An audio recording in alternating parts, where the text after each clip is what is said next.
अध्याय 71, सावधान रहें। उदार पुरस्कार के लिए शुई उज़ेन का धन्यवाद। क्रासू ने चम्मच धीरे से नीचे रख दिया। प्लेट में चावल का एक दाना भी नहीं बचा था। उसने तले हुए चावल का आखिरी निवाला धीरे धीरे चबाया और उसके स्वाद का आनंद लिया जो उसके मुंह में फैल रहा था। इसे निगलने के बाद यह एक गर्म धारा में बदल गया जिसने उसकी लगभग प्यासी त्वचा को पोषण दिया।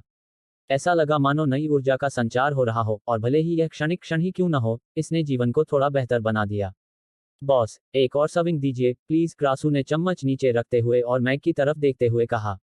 उसे याद नहीं था कि आखिरी बार उसे दूसरी कटोरी खाने की इतनी तीव्र इच्छा कब हुई थी, लेकिन आज उसे लग रहा था कि वह एक और खा सकता है। माफ कीजिए अतिथि, हमारे सुबह के कार्य समय समाप्त हो चुके हैं। दरअसल वे 3 मिनट से भी ज्यादा पहले समाप्त हो गए थे। आप अन्य कार्य समय में आ सकते हैं, मैग ने थोड़ा सिर हिलाते हुए कहा। दीवार पर लगी घड़ी में 9:03 बज चुके थे और उनके चेहरे पर बातचीत की कोई गुंजाइश नहीं दिख रही थी। मुझे बस एक और सर्विंग चाहिए और मैं दोगुनी कीमत चुकाने को तैयार हूं। क्रासू ने मैग की ओर देखा, 3 ड्रैगन सिक्के निकाले और उन्हें धीरे से मेज पर रख दिया। माफ कीजिए, ये रेस्टोरेंट के नियम हैं। मैग ने फिर भी सिर हिलाया। अगर कोई और बुरा आदमी होता तो शायद वह छूट दे देता, लेकिन क्रासू के मामले में वह चाहता था कि वह जल्दी से चला जाए। उसकी राय में यह कुछ हद तक खतरनाक व्यक्ति था। पिताजी, एमी ने थोड़ी झिझक के साथ मैग की ओर देखा। उसे लगा कि सफेद दाढ़ी वाले दादाजी काफी दयनीय दिख रहे थे और उन्होंने तो दुगनी कीमत भी पेश की थी। लेकिन मैग के चेहरे के भाव देखकर उसने अपने बाकी शब्द निगल लिए।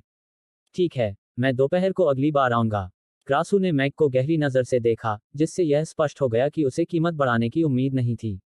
उसने हाथ बढ़ाकर 2 ड्रैगन सिक्के रख लिए। हालांकि वह जीवन के स्रोत के बारे में पूछना चाहता था, लेकिन वह झिझका और बाद में इस बारे में बात करने का फैसला किया। अपनी जादूगर वाली पोशाक को सीधा करते हुए और थोड़ा उठकर बैठते हुए उसने मैग की ओर देखा और कहा, बॉस, इसके अलावा मुझे आपसे कुछ और बात करनी है। मैं क्रासू हूँ, लॉस साम्राज्य का 10वें स्तर का जादूगर। उम्र बढ़ने के साथ मैं अपनी विरासत को आगे बढ़ाने के लिए एक शिष्य लेना चाहता हूँ। अभी अभी मैंने इस नन्ही परी में एक अजीब जादुई उतार चढ़ाव महसूस किया। क्या मैं उसकी प्रतिभा का परीक्षण कर सकता हूँ? शायद हम दोनों एक दूसरे के लिए ही बने हैं। मैग की पुतलियां थोड़ी सिकुड़ गईं। 10वें स्तर का जादूगर नॉरलैंड महाद्वीप पर जादूगरों की सबसे शक्तिशाली श्रेणी का प्रतिनिधित्व करता था। पूरे महाद्वीप पर 15 से अधिक 10वें स्तर के जादूगर नहीं थे। लॉस साम्राज्य के दरबार में केवल 4 या 5 ही लोग थे और पहले दी गई सूची में इस क्रासू का नाम नहीं होना चाहिए था। फिर भी उसके वर्तमान हाव भाव से ऐसा लग रहा था मानो वह किसी सामान्य मामले पर चर्चा कर रहा हो, न कि झूठ बोल रहा हो। अगर आप एमी को अपना शिष्य बनाना चाहते हैं तो क्या आप उसे लुओडू वापस ले जाने की योजना बना रहे हैं? मैग ने क्रासू से शांत भाव से पूछा। हाँ, जादूगर टावर में शुरुआती लोगों के अभ्यास के लिए कई उपकरण मौजूद हैं और वहाँ संपूर्ण जादू कक्ष भी हैं, जिससे सीखने वालों के लिए जादू के करीब आना आसान हो जाता है। मेरी शिष्या होने के नाते वह जादूगर टावर में प्रवेश करने के योग्य होगी, जो जादूगरों के दिलों में एक पवित्र स्थान है। क्रासू ने सिर हिलाया। नॉरलैंड महाद्वीप के अधिकांश जादूगरों के दिलों में मैच टावर का एक पूजनीय स्थान है। लुओडू की इतनी बड़ी संख्या में जादूगरों को अपने साथ बनाए रखने की क्षमता काफी हद तक मैच टावर के कारण ही है। आम लोगों को भी पता होना चाहिए कि मैच टावर में प्रवेश करने का क्या मतलब है, इसलिए उसे इस बात की चिंता नहीं थी कि मैच टावर में प्रवेश करने से मना कर देगा।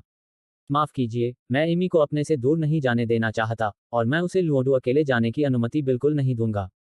इसलिए मुझे लगता है कि ऐसा कोई भाग्य नहीं है, मैग ने बिना किसी झिझक के सिर हिलाते हुए कहा। मैं पिताजी को नहीं छोड़ूंगी, एमी ने सिर हिलाते हुए कहा, अपनी कुर्सी पर बैठते हुए और अपना छोटा हाथ बढ़ाकर मैग की एक उंगली पकड़ ली। यह क्रासू एक पल के लिए स्तब्ध रह गया। 10वें स्तर का जादूगर और लॉस साम्राज्य का सेवक, वह एमी की परीक्षा लेना चाहता था और यदि वह शर्तों को पूरा करती तो वह उसे अपना शिष्य बनाकर लुओडू वापस ले जाता। जादू सीखने के लिए मैच टावर में जाएं।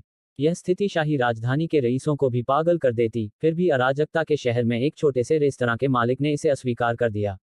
जिस तरह से साथ क्रासू ने कई होनहार युवा प्रतिभाओं को देखा था, बहुत से लोगों को तो उनकी पहचान उजागर करने की भी जरूरत नहीं पड़ती थी और वे अपने बच्चों को उनके पास भेजने के लिए उत्सुक रहते थे, भले ही वह सिर्फ एक जादूगर का प्रशिक्षु बनने के लिए ही क्यों न हो।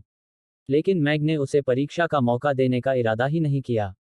इस अंतर ने उसे थोड़ा आश्चर्यचकित कर दिया, लेकिन इतना भी नहीं कि वह अपना आपा खो दे।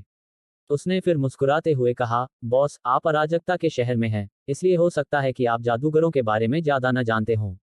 जादूगरों का टावर, एमी को मुझे छोड़कर जाना पड़ेगा, यही काफी है।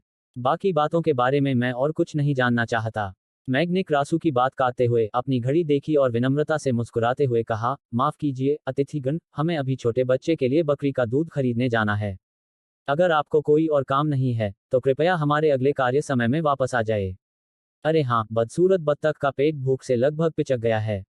एमी ने बदसूरत बत्तख के सिर पर थपथपाते हुए और सिर हिलाते हुए कहा। उसने अपनी छोटी जेब से 4 सोने के सिक्के निकाले और मेज पर रख दिए, फिर ड्रैगन का सिक्का उठा लिया। उसने क्रासू की ओर देखा और कहा, सफेद दाढ़ी वाले दादाजी, आप इतने पतले हैं, ज्यादा खाना वैसे भी बेकार होगा। आपकी लंबाई तो बढ़ेगी नहीं, इसलिए इसे अगले भोजन के लिए बचा लीजिए। ये लीजिए आपका बकाया। क्रासू का मिजाज थोड़ा उलझा हुआ था। अगर दूसरों को पता चलता कि उसने अपनी पहचान उजागर करने और इस नन्ही सी बच्ची को जादू की परीक्षा में मदद करने और उसे अपना शिष्य बनाने की दिली इच्छा रखने के बावजूद बकरी के दूध की जरूरत वाली एक बिल्ली के बच्चे को अधिक महत्वपूर्ण समझकर ठुकरा दिया गया, तो शायद ही कोई इस पर विश्वास करता। हालांकि इस यात्रा में उन्हें कोई प्रशिक्षु नहीं मिला, फिर भी लगभग सभी लोगों ने उनके साथ अत्यंत सम्मान का व्यवहार किया और केवल एक परीक्षा के लिए पैसे देने को उत्सुक थे। लेकिन अब ऐसा हो चुका था और पिता और बेटी के लगभग पूरी तरह से समन्वित हाव भाव और उन्हें विदाई देने के भावों को देखते हुए इस पर किसी भी तरह की बहस की कोई गुंजाइश नहीं थी। ठीक है, तो मैं अगली बार आऊंगा। शिष्य बनाने के अपने प्रयास में पहली बार असफल होने वाले क्रासू ने असहाय होकर मेज पर पड़े सोने के सिक्के उठाए और अपनी जादुई छड़ी लेकर दरवाजे की ओर चल पड़ा। सीढ़ियों से सावधान रहना, सफेद दाढ़ी वाले दादाजी। अगर आप गिर गए तो शायद उठ ना पाएं, एमी ने दरवाजे का हैंडल पकड़े हुए क्रासू की ओर देखते हुए कहा। दरवाजे के हैंडल पर क्रासू का हाथ अचानक अकड़ गया। वह तेजी से पीछे मुड़ा और एमी की ओर देखा, जिसके छोटे से चेहरे पर थोड़ी चिंता झलक रही थी, और एक पल में उसे वर्षों पहले की वह एल्फ जाति की लड़की दिखाई दी। उस समय वह मैचटावर की 32वीं मंजिल पर खिड़की की चौखट से टिका हुआ था, जोर जोर से खांस रहा था, उसकी जिंदगी का अंत निकट था। अचानक उसके पीछे से एक स्पष्ट और कुछ चिंतित आवाज आई, खिड़की की चौखट से सावधान रहो, सफेद दाढ़ी वाले बुजुर्ग, अगर तुम गिर गए तो किसी को कुचलकर मार सकते हो। वह मुड़ा। सामने 16-17 साल की एक एल्फ जाति की लड़की खड़ी थी। यह उनकी पहली मुलाकात थी। उसके शब्दों ने उसे चौंका दिया और उसे थोड़ा हंसने का मन हुआ। वह भी सामने खड़े उस छोटे लड़के की तरह ही जीवंत और तीक्ष्ण बुद्धि वाली थी। अगर आप इस ऑडियो स्टोरी का नेक्स्ट एपिसोड और सबसे पहले सुनना चाहते हैं, प्रीमियम टेलीग्राम ग्रुप ज्वाइन करें। वहां आपको प्रीमियम एक्सेस रुपए की पूरी जानकारी और एक्सक्लूसिव अपडेट्स मिलेंगी। लिंक डिस्क्रिप्शन और अबाउट में है। और फिक्शन ऑडियो हब को सब्सक्राइब करें। अध्याय 72, तुम सुअर की तरह मोटे हो जाओगे।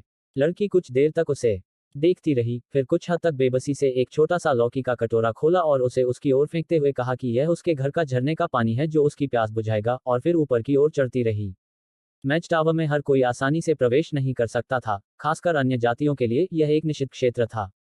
हालांकि इस दुनिया को छोड़ने से पहले स्नेह और गर्माहट का अंतिम स्पर्श पाने की उम्मीद में क्रासू ने लौकी खोली और एक घूंट पिया, तो उसे पता चला कि यह वास्तव में जीवन का दूध था, जो जीवन के स्रोत से भी अधिक अनमोल था।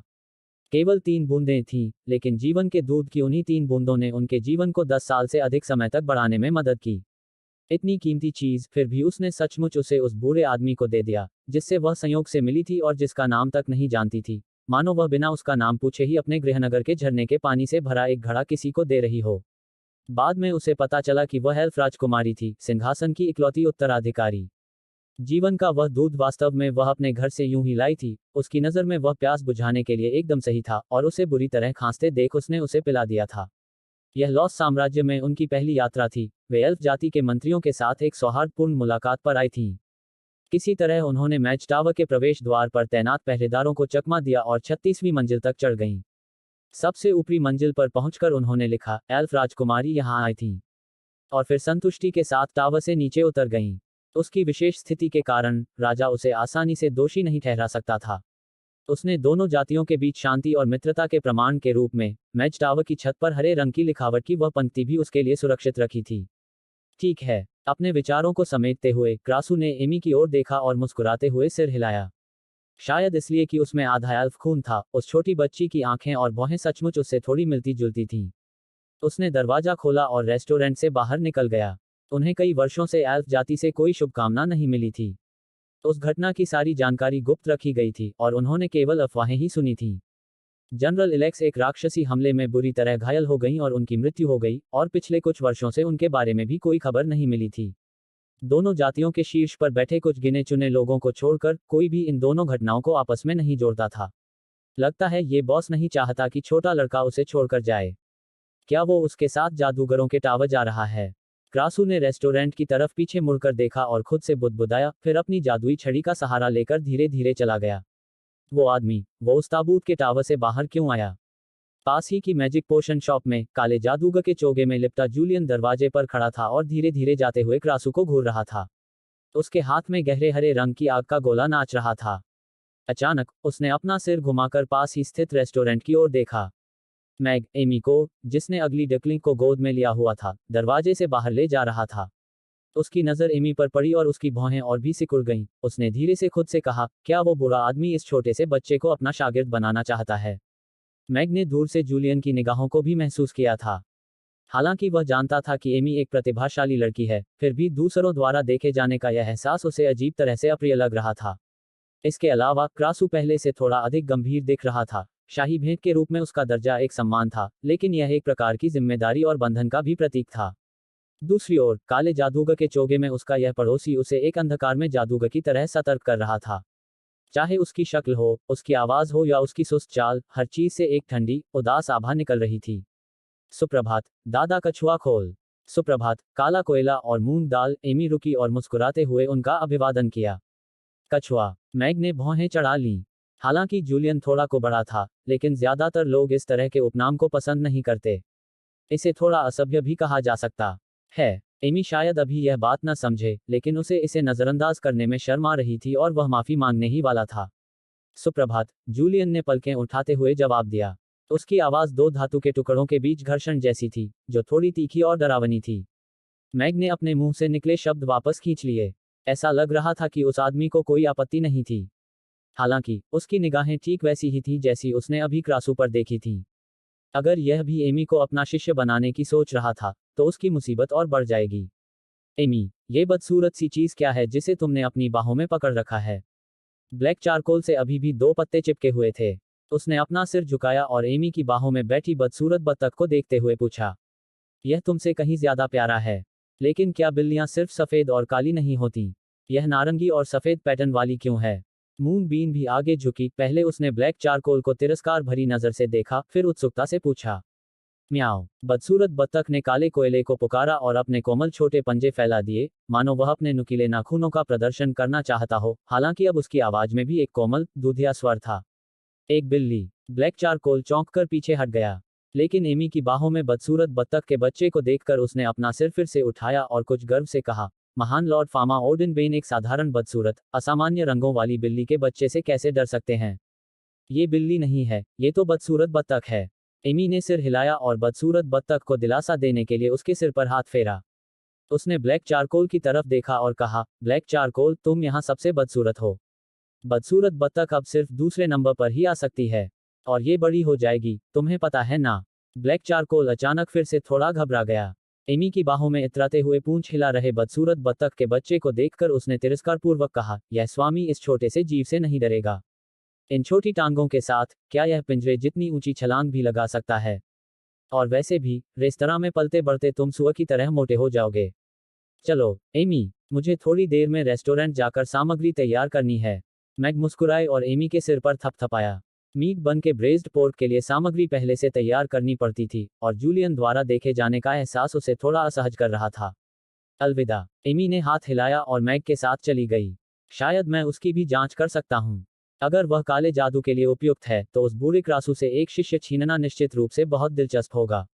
जूलियन एमी की पीठ को देखता रहा और मन ही मन फुसफुसाया। बाजार से बकरी का दूध खरीदने के बाद, मैग ने सबसे पहले एमी और अगली डकलिंग दोनों के लिए एक एक बोतल भरी। दोनों छोटे बच्चों को खुशी खुशी अपने निपल्स चूसते देख, उसने अपने लिए भी एक कप दूध डाला। हालांकि शारीरिक शक्ति बढ़ाना एक दो दिन में संभव नहीं था, फिर भी उसे धीरे धीरे अपनी ताकत बढ़ती हुई महसूस हो रही थी। आटा गूंथते समय, मैग ने मन ही मन मिशन की प्रगति का नक्शा देखा। उसे 1000 मीट बंस बेचने के मिशन की चिंता करने की जरूरत नहीं थी। मौजूदा रफ्तार से यह मिशन लगभग 6 दिनों में पूरा हो सकता था। हालांकि 1000 अतिथियों का लक्ष्य सुबह के समय दुकान में ग्राहकों की संख्या में केवल 10 की वृद्धि हुई, जिसका अर्थ है कि केवल 10 नए ग्राहक ही दुकान में आए थे। नियमित ग्राहकों की संख्या बहुत अधिक थी, और यह वृद्धि दर उन्हें थोड़ा चिंतित कर रही थी। मुझे कार्यकुशलता में सुधार करना होगा। ऑर्डर लेने और परोसने में बहुत समय लगता है, और एमी अभी इन दोनों कामों को ठीक से संभाल नहीं सकती।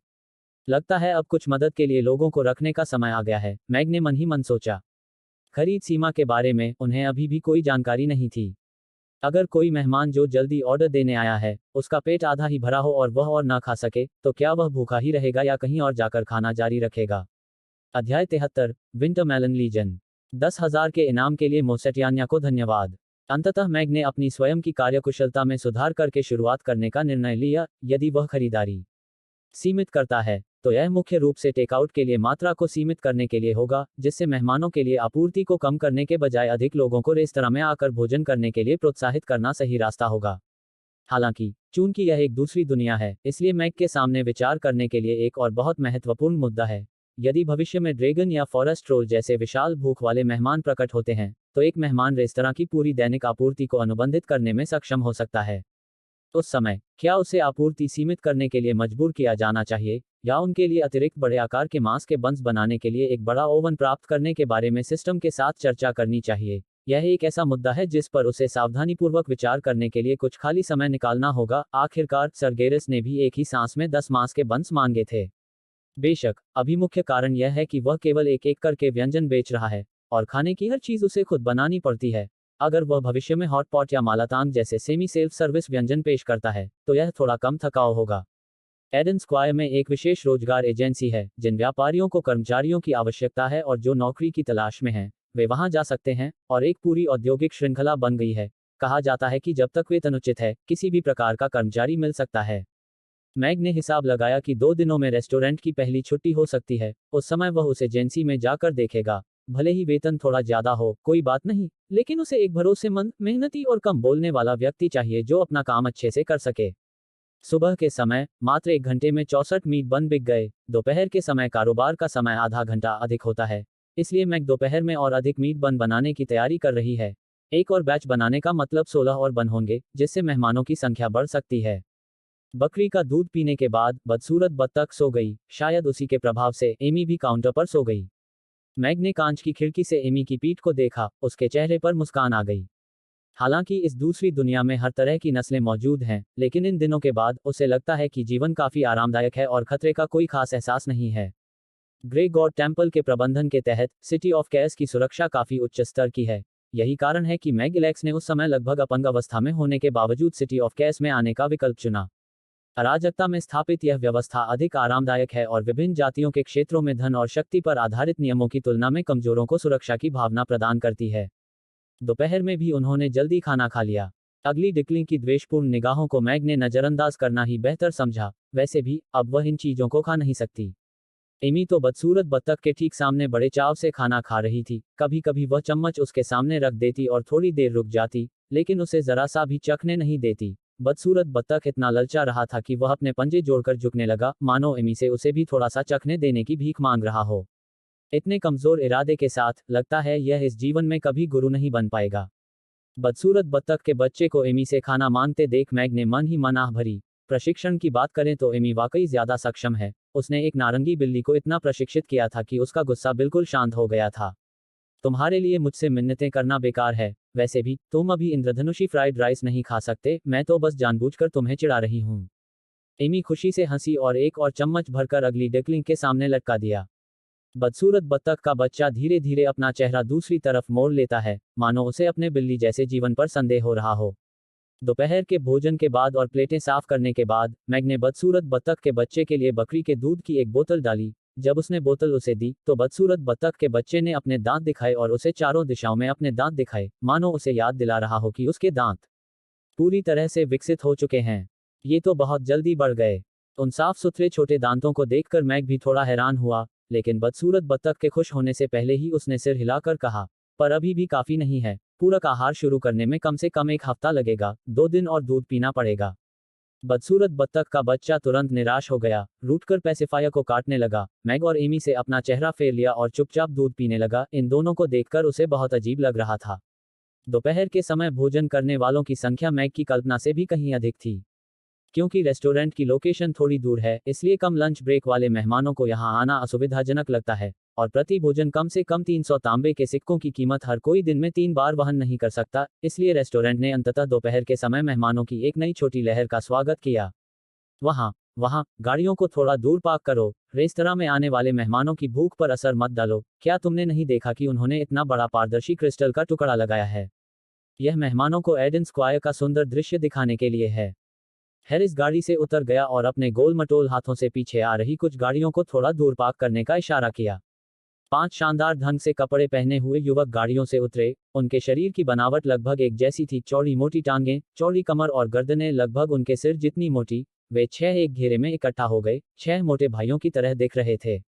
हैरिस, तुमने हमें संदेश भेजा था कि तुम आज रात हमें एक नए रेस्टोरेंट में ले जाओगे, जो न केवल स्वादिष्ट है बल्कि वजन कम करने में भी हमारी मदद कर सकता है। क्या यह वही रेस्टोरेंट है? पीले कपड़े पहने मोटे आदमियों में से एक ने हैरिस की ओर देखा और अपने चेहरे पर थोड़ा संदेह लिए पूछा। एडन स्क्वायर में स्थित इस रेस्तरां की सजावट काफी आलीशान दिखती है। हालांकि खुद को सच्चे खाने के शौकीन कहने वाले इन लोगों ने रेस्तरां के वातावरण की कभी परवाह नहीं की। स्वादिष्ट भोजन परोसने वाले सड़क किनारे के स्टॉल भी उनके पसंदीदा स्थान हैं। इस समय रेस्टोरेंट में वाकई काफी मेहमान मौजूद हैं। हालांकि पारदर्शी शीशे से अंदर देखने पर पता चलता है कि ज्यादातर मेहमान सामान्य कद काठी के हैं। अगर इसका वाकई वजन घटाने पर असर होता है, तो ये दुबले पतले लोग भी इसमें क्यों शामिल हो रहे हैं? हैरिस के सभी करीबी दोस्तों की पारिवारिक पृष्ठभूमि अच्छी है। पीले कपड़े पहने व्यक्ति के परिवार के पास 3 सराय हैं। हरे कपड़े पहने व्यक्ति का परिवार अराजकता के शहर में सबसे अच्छी चाय की दुकान चलाता है। कुल मिलाकर वे ऐसे लोग हैं जिन्हें जन्म से ही अपनी आजीविका की चिंता नहीं करनी पड़ती और उन्हें हर दिन काफी जेब खर्च मिलता है। आमतौर पर वे खाने पीने और मौज मस्ती के लिए एक साथ आते हैं। अगर किसी को खाने या खेलने के लिए कोई अच्छी जगह मिल जाती है, तो वे पहले मौके पर ही उसे साझा करते हैं। इसलिए कल हैरिस का निमंत्रण मिलने के बाद वे आज दोपहर हैरिस के मुंह में मौजूद जादुई भोजन का स्वाद लेने के लिए आने को तैयार हो गए। हाँ, यही है, लेकिन वजन घटाने का असर सिर्फ हमारे जैसे शरीर वाले लोगों पर ही होता है। बाद में ये मत कहना कि मैंने ये बात साफ नहीं की और कोई मुसीबत खड़ी कर देना। हैरिस ने सिर हिलाया, रेस्टोरेंट की तरफ देखा और अपनी आवाज थोड़ी धीमी करते हुए कहा, याद रखना, इस रेस्टोरेंट के मालिक की बेटी को कभी नाराज मत करना। ओर्क्स और दानव उसे पहचान लेते हैं और उन्हें हार माननी पड़ती है। इतना डरावना? यह सुनकर सभी थोड़े हैरान रह गए। समूह में हैरिस की बहादुरी को कम नहीं माना जाता, लेकिन अब वह रेस्तरां मालिक की बेटी से इतना सावधान है, और सभी ने सहमति में सिर हिलाया। चलो अंदर चलते हैं, मुझे भूख लगी है। हैरिस ने दरवाजा धकेला और सबसे पहले रेस्टोरेंट में प्रवेश किया, और बाकी लोग उसके पीछे पीछे चले गए। 200 जिन से अधिक औसत वजन वाले 6 मोटे आदमी एक के बाद एक दरवाजे से अंदर आए। बाहर से आने वाली रोशनी मंद पड़ गई, जिससे छायाओं की एक पंक्ति बन गई, जिसके कारण भोजन कर रहे मेहमान एक एक करके देखने लगे। विंटरमेलन लीजन। एमी ने दरवाजे से अंदर आते हुए लंबे और मोटे मेहमानों की पंक्ति को हैरानी से देखा। अध्याय 74। शायद क्योंकि वे उतने प्यारे नहीं हैं। बदसूरत बत्तख एमी की बाहों से झांक रही थी, उसकी आंखें चौड़ी थीं। उसने पहली बार इतने सारे मोटे लोगों को देखा था और उसकी आंखें जिज्ञासा से भरी हुई थीं। मैग, जो अभी अभी 4 मीट बंस लेकर आया था, उसकी आंखों में भी थोड़ी हैरानी झलक रही थी। हैरिस ने अपने दोस्तों को लाने की बात तो कही थी, लेकिन उसे उम्मीद नहीं थी कि वह आज सचमुच 5 दोस्तों को लाएगा। हालांकि इन 6 असामान्य मेहमानों को देखकर मैग के मन में अचानक एक दृश्य कौंध गया। वे 6 लोग मांस के बंस को बड़े चाव से चबा रहे थे, उनकी चर्बी की परतें हिल रही थीं। दृश्य इतना सुंदर था कि मैग आगे सोचने की हिम्मत नहीं कर पाए। लेकिन फिर भी वह एक साथ 5 नए मेहमानों के आने से काफी खुश था। बॉस मैग, मुझे 3 मीट बन चाहिए, हैरिस ने मैग से परिचित अंदाज में कहा और एक मेज चुनकर बैठ गया। कल दोपहर के खाने में मीट बन खाने के बाद से पिछले 2 दिनों से वह तीनों टाइम का खाना इसी रेस्टोरेंट में खा रहा था। आज सुबह वह थोड़ा देर से उठा और मीट बन नहीं खा पाया, इसलिए उसने जानबूझकर दोपहर के खाने का समय थोड़ा पहले तय कर लिया। वे रेस्टोरेंट खुलने के कुछ ही देर बाद वहां पहुंचे। ठीक है, कृपया एक पल रुकिए, मैग ने सिर हिलाया और रसोई में जाने के लिए मुड़ गई। समूह 2 भागों में बंट गया और प्रत्येक मेज पर 3 लोग बैठे थे। कितनी अच्छी खुशबू है। पीले कपड़े पहने मोटे आदमी ने बैठते ही गहरी सांस ली और खुशबू के स्रोत को खोजने के लिए इधर उधर देखने लगा। जी हाँ, ये किस तरह का मांस है? इतनी खुशबूदार कैसे हो सकती है? हवा में फैली मांस की सुगंध से सब लोग अनजाने में ही घबरा गए और हैरिस की ओर देखकर पूछने लगे। भुने हुए मांस की गंध से कहीं ज्यादा लुभावनी ये खुशबू थी। हालांकि सबकी निगाहें तुरंत बगल वाली मेज पर बैठे छोटी आंखों वाले आदमी के हाथ में मौजूद मांस के बन पर टिक गईं। उसकी लुभावनी मांस की खुशबू चारों ओर फैल रही थी। भूरे पीले रंग के कागज के थैले के अंदर एक सफेद चपटी रोटी थी, जो मांस की मोटी परत से भरी हुई लग रही थी। सबने देखा कि वह अपनी छोटी छोटी आंखें सिकोड़कर उसे दोनों हाथों से पकड़ता है, एक बड़ा निवाला लेता है और फिर खुशी और संतुष्टि भरे भाव से चबाते हुए धीरे धीरे निगल जाता है। गप, लगभग सभी ने एक साथ निगल लिया। वह क्या है? मुझे भी वही चाहिए। सभी ने एक साथ हैरिस की ओर मुड़कर उत्सुकता से पूछा। दूसरों को अपने सामने स्वादिष्ट भोजन खाते देखना खाने के शौकीनों के लिए वाकई कष्टदायक था। यह स्वादिष्ट चटनी के साथ परोसी जाने वाली मशहूर मांस से भरी रोटी है, जिसे मैं आज आपको जरूर चखने की सलाह देता हूं, हैरिस ने शांत भाव से कहा। उनके चेहरे के भाव देखकर उनका दिल खुशी से झूम उठा। उन्हें इतना बेखबर देखना अच्छा लगता था। मालिक, मुझे 3 मांस से भरी हुई फ्लैट ब्रेड चाहिए, साथ में स्वादिष्ट सॉस भी। मुझे भी 3 चाहिए। मैं भी 3। हैरिस के बोलते ही सबने ऑर्डर देने के लिए हाथ उठाना शुरू कर दिया। सबकी भूख एक जैसी थी, इसलिए सबने हैरिस के बराबर ही खाना ऑर्डर किया। ठीक है, कृपया एक पल रुकिए। मैग ने दूसरी मेज पर बैठे एक मेहमान के सामने यांगजो फ्राइड राइस की एक प्लेट रखी, फिर मुड़कर रसोई में वापस चला गया। व्यस्त होने पर वह किसी लट्टू की तरह बेकाबू हो जाता था। वह रंग बिरंगी डिश क्या है? देखने में भी स्वादिष्ट लग रही है। लाल कपड़े पहने मोटे आदमी ने उत्सुकता से यांगजो फ्राइड राइस को देखते हुए पूछा। यह रेनबो फ्राइड राइस है, बहुत स्वादिष्ट है, एमी ने काउंटर के पीछे से जवाब दिया और 2 मेजों को देखा। हम सब ने एक साथ देखा। काउंटर के पीछे बैठी एमी को देखकर, जिसकी गोद में एक अजीब रंग की बिल्ली का बच्चा था और जो बेहद कोमल और प्यारी लग रही थी, सबकी आंखें चमक उठीं। इतनी प्यारी बच्ची बहुत कम ही देखने को मिलती थी, यहाँ तक कि जिन शुद्ध नस्ल के एल्फ से वे अक्सर मिलते थे, वे भी इतने प्यारे नहीं थे। यह बॉस की बेटी है। हैरिस ने अपना मुंह हाथ से ढक लिया और उन्हें याद दिलाने के लिए अपनी आवाज धीमी कर ली। उसने आज सुबह एमी को फायरबॉल स्पेल का प्रयोग करते हुए स्वयं देखा था, जिससे लावा ट्रोल तुरंत पीछे हट गया। हालांकि वह देखने में नाजुक और प्यारी लगती थी, लेकिन असल में वह एक छोटी शैतान थी। कितनी प्यारी बच्ची है, वो उतनी डरावनी नहीं है जितना तुम कहते हो। जहां तक राक्षसों, ओर्क्स और उनके जैसे जीवों की बात है, वे शायद स्वेच्छा से पीछे हट गए होंगे क्योंकि वो बहुत प्यारी है, नीले कपड़े पहने मोटे आदमी ने हाथ हिलाते हुए कहा। उन्हें बिल्कुल भी विश्वास नहीं हो रहा था कि दिखने में मासूम लगने वाली एमी के भी कोई भयावह पहलू हो सकते हैं। बिल्कुल, बिल्कुल, मैंने इससे पहले कभी इतनी प्यारी बच्ची नहीं देखी, उसके बगल में लाल कपड़े पहने मोटे आदमी ने भी सिर हिलाया। ठीक है, जैसी तुम्हारी मर्जी, हैरिस ने माथे पर हाथ फेरते हुए कहा, उसे हल्का सिर दर्द हो रहा था। ऐसा लग रहा था कि उन्हें यह यकीन दिलाना आसान नहीं होगा कि एमी वाकई डरावनी थी। छोटे बॉस, तो मैं एक और बेहद स्वादिष्ट रेनबो फ्राइड राइस खाऊंगा, नीले कपड़े पहने मोटे आदमी ने एमी से मुस्कुराते हुए कहा। जेरजी फ्रांकोइस उनमें सबसे उम्रदराज थे। उनके पास लोहे के सामान बनाने की कई वर्कशॉप और दुकानें थीं, जिनमें से 2 का वे फिलहाल प्रबंधन कर रहे थे। हालांकि आमतौर पर उनके पास करने को कुछ नहीं होता था, इसलिए वे अब भी हैरिस और बाकी लोगों के साथ समय बिताते थे। लेकिन उनके विपरीत, वह पहले से ही विवाहित थे और उनके 3 बेटे थे, जिनमें सबसे बड़ा 5 साल का था। जेरजी हमेशा से एक प्यारी सी बेटी चाहता था, लेकिन उसके लगातार 3 बेटे हुए। अब चौथा बच्चा उसकी पत्नी के गर्भ में था। उसकी पत्नी ने कहा था कि अगर यह भी लड़का हुआ तो उसे रखेल रख लेनी चाहिए, क्योंकि वह अब और बच्चे नहीं चाहती थी, जो चाहे वो बच्चे पैदा कर सकती थी। बेशक, वह रखेल रखने की हिम्मत नहीं करता। आखिरकार, उसकी पत्नी, जो आमतौर पर नर्म लहजे में बोलती थी, ने जब यह कहा था तब उसके हाथों में कैंची थी। अगर उसकी नज़र तेज ना होती, तो शायद उसे भविष्य में किसी और चीज़ के बारे में सोचने की ज़रूरत ही न पड़ती। इस नाराजगी और उम्मीद के चलते, उसे अक्सर दूसरों की बेटियां पसंद आती थीं। एमी को देखने के बाद, उसे मैग से और भी ज़्यादा ईर्ष्या होने लगी। इतनी प्यारी बेटी का होना वाकई बहुत बड़ी खुशी थी। ठीक है, एमी ने सिर हिलाया, फिर मुड़कर रसोई की ओर कहा, पिताजी, अंकल लैन पांग पांग को इंद्रधनुषी रंग का फ्राइड राइस चाहिए। छी, हैरिस और बाकी सब जोर से हंस पड़े। हालांकि उनकी कदकाठी लगभग एक जैसी थी, फिर भी जेरजी को ऐसा उपनाम मिलते देखकर वे बेहद खुश थे। जेरजी दंग रह गया, उसका चेहरा भी थोड़ा अजीब हो गया। अंकल लैन पांग पांग का एक ऐसा भूतिया नाम है। लेकिन एमी के प्यारे और गंभीर चेहरे को देखकर उसे गुस्सा नहीं आया, बल्कि उसे खुद भी हंसी आ रही थी। अंकल हुआंग पैंग पांग, लू पैंग पांग, होंग पैंग पांग, किंग पैंग पांग और हुई पैंग पांग, आप किस पर हंस रहे हैं? एमी ने उत्सुकता से उन लोगों की ओर देखते हुए पूछा जो इतनी जोर से हंस रहे थे कि वे झुके हुए थे। उनकी हंसी अचानक रुक गई। उन्होंने एक दूसरे के कपड़ों को देखा और उनके चेहरे तुरंत ही काफी रंगीन हो गए। यह लड़की जितनी सीधी सादी दिखती है, उतनी है नहीं। यह विचार एक साथ सबके मन में कौंधा, जिससे वे चिढ़ भी गए और उन्हें हंसी भी आई। हा हा हा, होंग पांग पांग। हैरिस सबसे पहले खिलखिलाकर हंस पड़ा, अपने सामने लाल कपड़े पहने मोटे आदमी को देखकर। यू हुई पांग पांग, बात मत करो, लाल वस्त्र पहने मोटे आदमी ने काले धब्बों से भरे चेहरे के साथ कहा, और खुद को हंसने से रोक नहीं पाया। अब और बर्दाश्त नहीं हो रहा। मेरा मजाक उड़ाए जाने के बावजूद मुझे हंसी क्यों आ रही है? आमतौर पर तो अब तक हम बाजी पलट चुके होते, पीले कपड़े पहने मोटे आदमी ने थोड़ी उलझन के साथ अपनी हंसी दबाते हुए कहा। शायद इसलिए कि वे उतने प्यारे नहीं हैं, हरे रंग के कपड़े पहने मोटे आदमी ने गहरी आह भरी। अध्याय 75। क्या स्वादिष्ट सॉस के साथ मांस से भरी हुई फ्लैटब्रेड खाने से वजन कम करने में मदद मिल सकती है। मैग ने सबसे पहले 2 मीट बन बनाए और उन्हें हैरिस के लिए बाहर ले आई।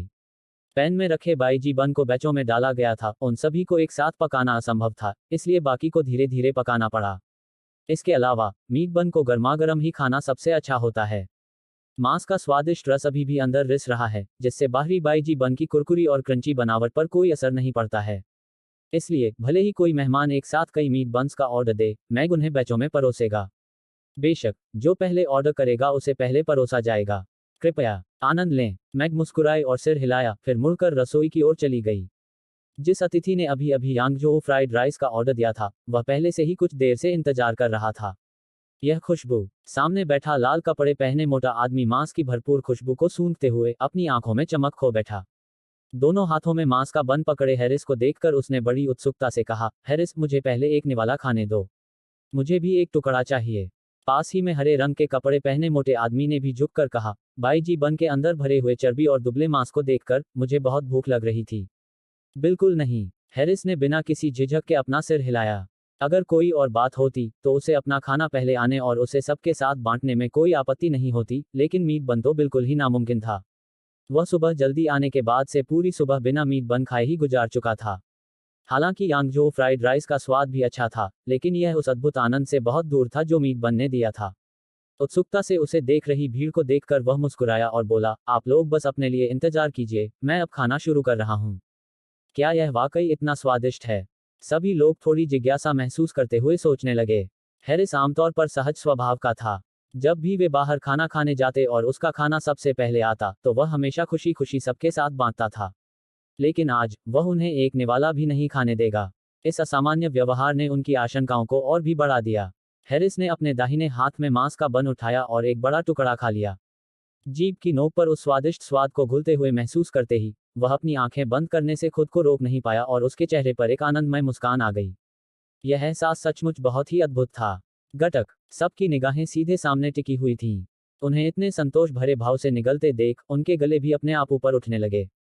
हालांकि वे व्यक्तिगत रूप से उस स्वादिष्ट अनुभूति का अनुभव नहीं कर सके, लेकिन यह तथ्य कि आमतौर पर बहुत नखरे करने वाले हैरिस इतनी संतुष्ट मुस्कान दिखा सके, इसका मतलब है कि यह निश्चित रूप से अविश्वसनीय रूप से स्वादिष्ट होगा। मांस के बन का एक टुकड़ा पेट में जाते ही हैरिस को ऐसा लगा जैसे उसे बिजली का झटका लगा हो। उसके शरीर की चर्बी धीरे धीरे कांपने लगी, जो उसके रक्त प्रवाह के कारण हो रहा था। उसके चेहरे पर पसीने की कुछ बारीक बूंदें दिखाई दी, लेकिन उसका चेहरा और भी अधिक प्रसन्न हो गया। उसने एक और बड़ा निवाला लिया और उसका शरीर अपने आप ही डगमगाने लगा। क्या यह वजन घटाने का प्रभाव है? वहां जमा हुए सभी लोगों ने इस दृश्य को देखा और सभी के चेहरे पर आश्चर्य के भाव थे। जब हैरिस ने पहले कहा था कि इससे वजन कम करने में मदद मिल सकती है, तो लोगों ने उस पर विश्वास नहीं किया था, लेकिन अब ऐसा लग रहा था कि यह वास्तव में सच है। पास में बैठे मेहमान ने भी हैरिस को देखा, जिसका मोटा शरीर कांप रहा था। उसने आश्चर्य से अपने हाथ में पकड़े हुए मीट बन को देखा, फिर हैरिस के हाथ में पकड़े हुए बन को देखा। कोई अंतर नहीं था, तो फिर उसे इसे खाने के बाद ही अपने रक्त में तेजी का अनुभव क्यों हुआ और हैरिस की तरह इतना तीव्र अनुभव क्यों नहीं हुआ? सभी लोग उत्सुकता भरी निगाहों से हैरिस को एक मीट बन खत्म करते हुए देख रहे थे। कई बार अपनी लार निगलने के बाद मैग आखिरकार 5 मीट बन्स लेकर बाहर आया। प्रत्येक व्यक्ति को एक एक प्राप्त हुआ। चूंकि वे सब एक साथ आए थे और उन्हें इसकी बहुत तीव्र इच्छा थी, इसलिए स्वाभाविक रूप से उन्हें क्रम की परवाह नहीं होगी। आखिरकार वे सच्चे दोस्त थे जिन्होंने खूब खाकर अपना वजन 100 जिनसे भी अधिक कर लिया था। बदसूरत बत्तख, ध्यान से देखो। बाद में जब वो 6 तरबूज जैसे चाचा हिलना शुरू करेंगे, तो वे बहुत ही शानदार दिखेंगे। एमी ने बदसूरत बत्तख के बच्चे को अपनी आंखों में आंखें चौड़ी करके देखते हुए पकड़ रखा था और उसे थोड़ा और ऊपर उठा लिया। मैग, जो अभी अभी काउंटर तक चलकर आई थी, खुद को रुकने और पीछे मुड़कर देखने से रोक नहीं पाई। एक जैसी कद काठी वाले 6 लोगों को इस तरह इकट्ठा करना वाकई आसान नहीं था, और सबसे अहम बात यह थी कि उन सभी ने एक साथ मीट बन्स का ऑर्डर दिया। सभी ने मांस के बन को अपने हाथों में लेकर उसकी जांच पड़ताल की। बन को बीच से फाड़कर उसमें बारीक कटा हुआ चर्बी और कम वसा वाला मांस भर दिया गया था। हालांकि उन्हें इस बात पर गर्व था कि उन्होंने अराजकता के शहर में हर जगह खाना खा लिया था, लेकिन इस तरह का बन उन्होंने पहली बार देखा था। उस सुगंध और हैरिस के खाने के तरीके से पहले से ही भूख से बेहाल हो चुके समूह ने लगभग एक साथ मांस के बन्स उठाए और एक निवाला लिया। हैरिस, जिसने अभी अभी एक मीट बन खत्म किया था, ने समूह की ओर मुस्कुराया। इस स्वाद को चखने के बाद वे भी निश्चित रूप से इसके दीवाने हो जाएंगे। फिर उसने अपने दूसरे मीट बन का एक बड़ा टुकड़ा खाया। आह! प्रशंसा की 6 लंबी आहें लगभग एक साथ सुनाई दीं। हालांकि आवाज बहुत तेज नहीं थी, लेकिन उनके आश्चर्यजनक रूप से एक साथ बजने के कारण इसने फिर भी कई मेहमानों का ध्यान आकर्षित किया।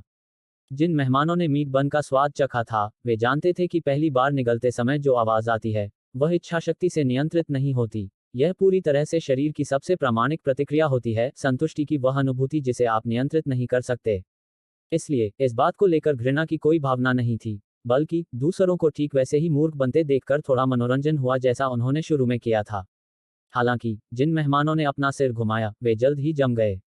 मांस से बने बन का एक बड़ा टुकड़ा खाने वाले 6 मेहमान वास्तव में कांपने लगे, उनकी चर्बी पिंडलियों से लेकर जांघों तक, फिर पेट और गर्दन तक हिलने लगी। उनके शरीर की चर्बी लहरों की तरह कांप रही थी। एक दूसरे के करीब बैठे उन 6 लोगों ने वास्तव में समुद्र की लहरों के उमड़ने का एहसास पैदा कर दिया। सभी को हंसी आ रही थी, लेकिन उन्हें लगा कि ऐसा करना ठीक नहीं होगा, इसलिए उन्हें अपनी हंसी रोकनी पड़ी। उन विशाल, लहरनुमा प्रतिक्रियाओं को देखकर उनके लिए एक पल के लिए भी नजर हटाना मुश्किल हो गया। पास ही खड़ा छोटी आंखों वाला आदमी इतना घुटन महसूस कर रहा था कि उसका चेहरा लाल हो गया। अगर जोर से हंसने के बाद मोटे आदमियों के एक समूह द्वारा डुबो दिए जाने का डर न होता, तो वह निश्चित रूप से इस समय दिल खोलकर हंस रहा होता। मौज मस्ती। एमी ने खुशी से अपने छोटे हाथों से ताली बजाई। यह अब तक की सबसे दिलचस्प प्रतिक्रिया थी जो उसने देखी थी। नर्म और मोटे चाचा अपने शरीर को कांपने से रोक नहीं पा रहे थे, यह इतना मजेदार था कि हंसी आ रही थी। म्याओ। बदसूरत बत्तख के बच्चे ने अपनी कोमल, गुलाबी छोटी सी पंजे को उठाकर अपनी आंखों को ढक लिया। ये लोग बहुत डरावने थे। यह दृश्य वाकई कल्पना से परे खूबसूरत है। मैग भी अपनी हंसी नहीं रोक पाए और झट से रसोई की ओर चलने लगी। अधिक वजन वाले मेहमानों पर मीट बन का प्रभाव स्पष्ट रूप से दिखाई दिया। एक बार जब यह प्रतिष्ठा फैल जाएगी, तो यह मीट बन के शौकीनों के एक समूह का दिल जीतने में सक्षम होना चाहिए। इस समय समूह को दूसरों की राय की बिल्कुल भी परवाह नहीं थी। वे मांस से बने स्वादिष्ट बन में पूरी तरह से डूबे हुए थे, अभूतपूर्व पाक आनंद का अनुभव करते हुए अपनी चर्बी के कंपन और हलचल को महसूस कर रहे थे। जेरजी ने धीरे से अपने हाथ में पकड़ा हुआ बैग नीचे रख दिया, उसके चेहरे पर अभी भी उस स्वाद का हल्का सा असर दिख रहा था। वह खुद को रोक नहीं पाया और बोला, स्वादिष्ट खाना खाते हुए वजन कम करना। कितना जादुई खाना है, शायद इसे तो सिर्फ भगवान ही बना सकते हैं, है ना? बॉस मैग वाकई एक प्रतिभाशाली व्यक्ति है। हैरिस ने भी सहमति में सिर हिलाया। 2 मीट बन्स पेट में होने के बावजूद उसका पेट सिर्फ 70% ही भरा था, एक और बन खा ले तो एकदम सही रहेगा। स्वादिष्ट चटनी के साथ मांस से भरी रोटी खाने से वास्तव में वजन कम करने में मदद मिल सकती है। रेस्टोरेंट में मौजूद मेहमानों ने यह बातचीत सुनी और उनकी आंखें चमक उठीं। किसके ऐसे 1 या 2 दोस्त नहीं होते जो मोटे भी हों और खाने के शौकीन भी। अगर यह सच होता, तो अगली बार इसे आजमाने के लिए उन्हें सचमुच इन्हें यहाँ लाना पड़ता। अध्याय 76। कृपया इस प्रणाली का सही ढंग से उपयोग करें। बाहर से आ रही तारीफों और प्रशंसा की आवाजें सुनकर मैग मुस्कुराया और सिर हिलाया। वह निश्चित रूप से कोई प्रतिभाशाली नहीं था। भला कौन सा प्रतिभाशाली व्यक्ति 100 दिन बिना सोए या आराम किए मांस का बन बनाना सीखेगा? उसके पास बस एक अतिरिक्त तरकीब थी और वह अपेक्षाकृत मेहनती था। हालांकि मेहमानों को खुश कर पाना और उनकी प्रशंसा सुनना उसे काफी अच्छा लगता था। अतीत में बिना सोचे समझे की गई चापलूसी या अपमान सहने की तुलना में मान्यता मिलने का यह एहसास कहीं अधिक सुखद था। ये मीट बन इतना स्वादिष्ट है, तो क्या इस दुकान में रेनबो फ्राइड राइस के अलावा कोई और लजीज व्यंजन भी हैं? अपने दूसरे मीट बन का इंतजार करते हुए जेरजी ने मेज पर रखा मेन्यू उठाया और बड़ी उम्मीद से खोला। उसे हैरानी हुई कि उसमें सिर्फ 2 ही व्यंजन लिखे थे और कीमतें देखकर वो झट से बोला, यांगजो फ्राइड राइस की एक सर्विंग के लिए 600 ताम्र सिक्के। स्वादिष्ट सॉस के साथ मीट से भरी फ्लैट ब्रेड की एक सर्विंग के लिए 300 ताम्र सिक्के। इतना महंगा क्यों है भाई? अगर हम कहीं और जाते, तो 10 सोने के सिक्कों में भी हमें इतना स्वादिष्ट और वजन घटाने में मददगार मीट बन नहीं मिलता। 3 सोने के सिक्कों में तो हमें वाकई बढ़िया सौदा मिला है। जेरजी की बात सुनकर हैरिस मुस्कुराते हुए बोला, बिल्कुल सही। 3 सोने के सिक्कों की बात छोड़ो, अगर 30 सोने के सिक्के भी होते, तो भी मुझे आज 2 और चाहिए होते। लाल कपड़े पहने मोटे आदमी ने सिर हिलाया और कुछ अनिच्छा से अपना खाली थैला नीचे रख दिया। बड़े भाई, आप आमतौर पर खर्च करने में इतने लापरवाह नहीं होते। इतना स्वादिष्ट मीट बन खाने के बाद आज महंगे होने की शिकायत क्यों कर रहे हैं? बगल में खड़े हरे कपड़े पहने मोटे आदमी ने हैरानी से पूछा। बाकी लोग भी जेरजी को हैरानी से देख रहे थे। एक स्वादिष्ट मीट बन, जो वजन घटाने में मदद करता था और खाने के बाद ताजगी का एहसास कराता था, सिर्फ 300 तांबे के सिक्कों में, यह तो सचमुच एक बढ़िया सौदा था। जेरजी खुद 2 लोहार की दुकानें चलाता था, जिसकी रोजाना की आमदनी कम से कम 200 सोने के सिक्के थी, और उसे अक्सर बिल चुकाने के लिए काफी मशक्कत करनी पड़ती थी। ऐसा नहीं है कि मुझे ये मीट बन कीमत के लायक नहीं लगता। जर्जी ने जल्दी से हाथ हिलाते हुए शर्मिंदा चेहरे से समझाया, बात यह है कि तुम्हारी भाभी गर्भवती हैं, और आजकल उन्हें रोज शक रहता है कि मेरे बाहर दूसरी औरतें हैं। वो मुझे जेब खर्च के तौर पर सिर्फ 3 सोने के सिक्के देती हैं। ये मीट बन 3 सोने के सिक्कों का है, तो मैं सिर्फ एक ही खा सकता हूँ, इसलिए जाहिर है मैं परेशान हूँ। देखा, अपनी पत्नी का लगातार प्रदर्शन करने का परिणाम भुगतना पड़ेगा। हरे रंग के कपड़े पहने मोटे आदमी ने थोड़ा गर्व से हंसते हुए कहा। लेकिन मुझे जिज्ञासा है, क्या सचमुच आपके साथ बाहर कोई महिला है? हैरिस ने मजाक में पूछा। क्या यह पूछने की भी जरूरत है? भाभी ने उसे पूरी तरह से अपने वश में कर रखा है। उसे किसी दूसरी औरत को देखने भर से अपराध बोध होता है, तो फिर दूसरी औरत ढूंढने का तो सवाल ही नहीं उठता। लाल कपड़े पहने मोटे आदमी ने अपने होंठ सिकोड़े, उसके चेहरे पर ऐसा भाव था मानो उसने सब कुछ भांप लिया हो। इससे मुझे यह एहसास होता है कि परसों मेरे पिता द्वारा मेरे लिए तय की गई शादी को ठुकराना वाकई एक बुद्धिमानी भरा फैसला था। हरे रंग के कपड़े पहने मोटे आदमी ने राहत भरी नजरों से सिर हिलाया। ठीक है, तुम सब जिनके पास पत्नियां तक नहीं हैं। मेरी पत्नी ने मेरे लिए 3 बेटों को जन्म दिया है, और एक और उसके गर्भ में है। मुझे पता है तुम सब बहुत ईर्ष्या कर रहे हो। जेरजी ने गर्व भरी मुस्कान के साथ कहा, उसकी आवाज और चेहरे पर स्नेह और गर्व साफ झलक रहा था। शायद यह एक और बेटा है, फिर भी तुम एक बेटी चाहते हो। हैरिस ने अपने हाथ फैलाते हुए निर्ममता से सच्चाई उजागर कर दी। अपनी बात वापस ले लो। अगर वाकई में एक और बेटा हुआ है, तो चाहे भविष्य में तुम्हें बेटी हो या बेटा, मैं अपने चारों बेटों से उसे रिझाने की कोशिश करवाऊंगा और तुम्हें घोर निराशा का अनुभव करवाऊंगा। जेरजी ने गंभीर भाव से हैरिस की ओर देखा। भाई, ऐसा मत करो, मुझे घबराहट हो रही है। बेटी है, भाभी के गर्भ में बेटी ही होगी। तुम्हें ध्यान रखना होगा कि तुम्हारे वो शरारती लड़के मेरी बेटी से दूर रहें। हैरिस तुरंत घबरा गया और जल्दी से हाथ हिलाने लगा। तो फिर तुम्हें थोड़ी ईमानदारी दिखानी होगी। पहले मुझे 10 सोने के सिक्के उधार दो। जेरजी ने हैरिस की ओर हाथ बढ़ाया। ठीक है, आज जी भर के खा लो। मैं अभी बिल चुका देता हूँ।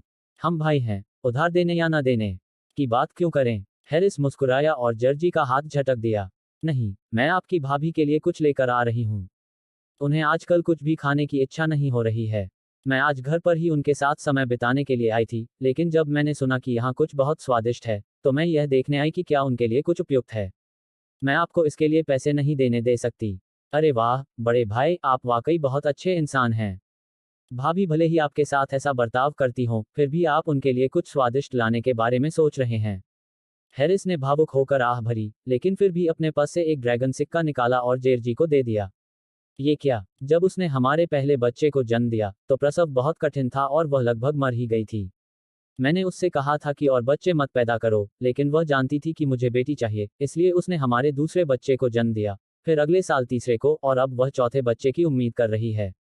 अगर मैं अपनी पत्नी पर इतना प्यार न लुटाऊं और इधर उधर घूमने जाऊं, तो घर से बाहर कदम रखते ही मुझ पर बिजली गिर जाए तो मैं उसी का हकदार हूं। जेरजी ने ड्रैगन का सिक्का लिया और मुस्कुराते हुए कहा। यह सुनकर सब लोग चुप हो गए। वे एक दूसरे को कई सालों से जानते थे, इसलिए स्वाभाविक रूप से इन बातों से वाकिफ थे। हालांकि वे अक्सर जेरजी को उसकी पत्नी से डरने के लिए चिढ़ाते थे, फिर भी सभी लोग भाभी का बहुत सम्मान करते थे। तो फिर आपको ये मीट बन अपनी पत्नी के लिए बिल्कुल नहीं लाना चाहिए। अगर वो इसे खा लेगी, तो हो सकता है उसे आज ही प्रसव पीड़ा शुरू हो जाए, और ये बहुत बड़ी मुसीबत होगी। यहाँ का यांगजो फ्राइड राइस बहुत अच्छा है, इसका असर बहुत हल्का होता है और इसमें पौष्टिक गुण भी होते हैं।